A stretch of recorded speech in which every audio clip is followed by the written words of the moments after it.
আমরা সালামের ব্যাপারে মানে এতই উদাসীন যে সালাম আমরা দেই, সালাম দেওয়া সুন্নত মনে করি, কিন্তু সালামের উত্তর দেওয়াটা হচ্ছে ওয়াজিব।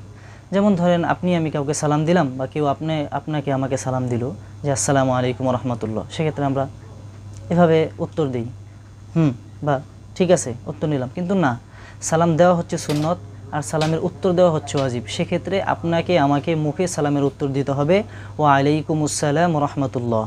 তো কোনো ব্যক্তি যখন আপনাকে সালাম দিবে বা আপনি কোনো ব্যক্তিকে সালাম দিবেন, তো তখন যে ব্যক্তি সালাম দিবে সে যেন সুন্নত আদায় করলো, আর যাকে সালাম দিল তার জন্য উচ্চ স্বরে সালাম দেওয়াটা ওয়াজিব। তবে হ্যাঁ, সে যদি এমন কোনো কাজে থাকে যেখানে কথা বলা যাচ্ছে না, সেক্ষেত্রে সে ইশারা করতে পারে, ওই সুরতে তার জন্য এই সুযোগ রয়েছে। তবে হ্যাঁ, ওই ব্যক্তি যদি স্বাভাবিক অবস্থায় থাকে, কোনো কাজে নাই, এমন কোনো কাজে নাই যে তার মুখে উচ্চারণ করা কষ্টকর, তাহলে তাকে মুখে উচ্চারণ করতেই হবে। সেক্ষেত্রে যদি সে মুখে উচ্চারণ করে সালামের উত্তর না দেয়, তাহলে সে গুনাহগার হবে।